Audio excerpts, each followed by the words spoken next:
Selamat pagi anak-anak. Apa kabar? Tentu semuanya baik-baik saja, bukan? Nah, hari ini kita akan belajar tentang sifat-sifat cahaya. Sifat-sifat cahaya itu dikategorikan menjadi 5. Yang pertama, cahaya merambat lurus.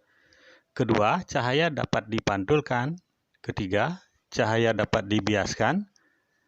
Keempat, cahaya dapat diuraikan. Dan kelima, cahaya bisa menembus benda bening.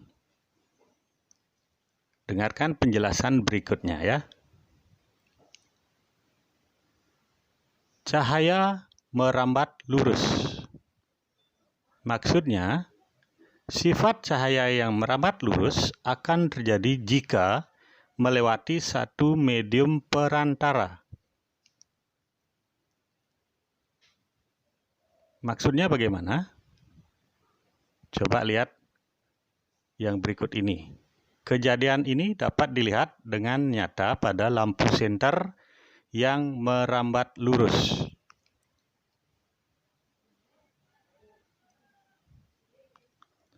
Lihat contohnya ya. Nah, seperti ini. Lampu senter, cahayanya itu selalu merambat lurus kemanapun diarahkan. Selain itu, kita juga dapat melihat cahaya merambat lurus pada berkas cahaya matahari yang menembus atau menerobos masuk celah genteng atau ventilasi pada rumah. Coba anak-anak perhatikan ya. Nah, seperti itu. Itu contohnya cahaya merambat lurus. Yang berikutnya anak-anak, cahaya dapat dipantulkan.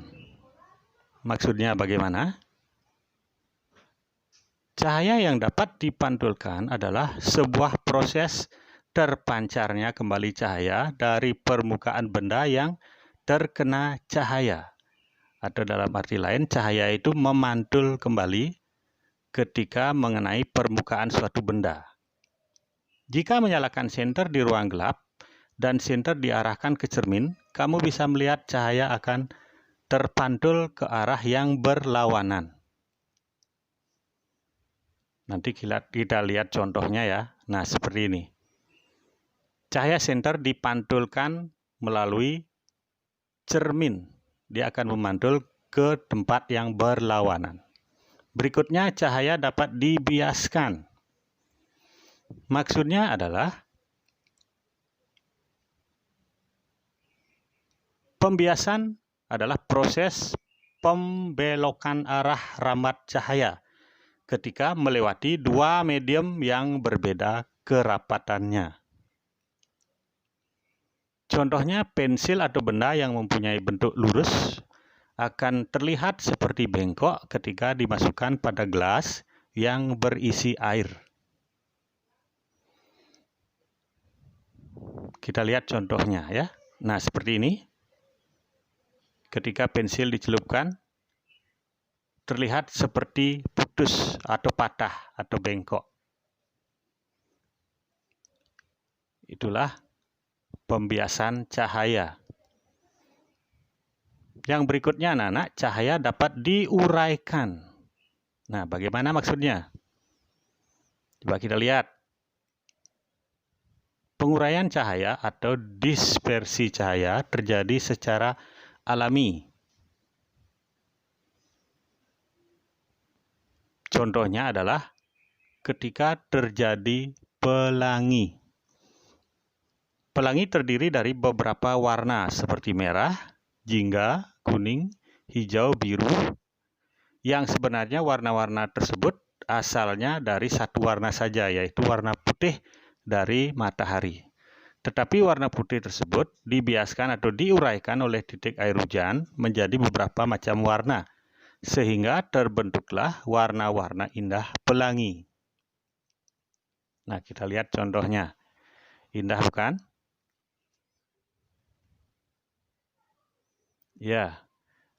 Yang berikutnya adalah cahaya bisa menembus benda bening. Maksudnya, adalah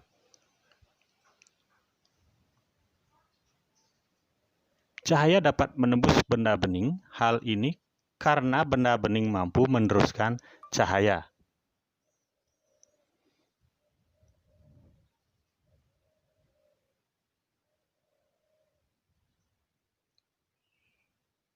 Contohnya, seperti lampu senter yang disenterkan ke kaca atau gelas. Jika cahaya mengenai objek gelap, cahaya tidak akan menembus tapi membentuk bayangan seperti ini. Berarti cahaya itu hanya bisa menembus benda bening. Nah, demikian penjelasan dari Bapak. Sekian dan terima kasih.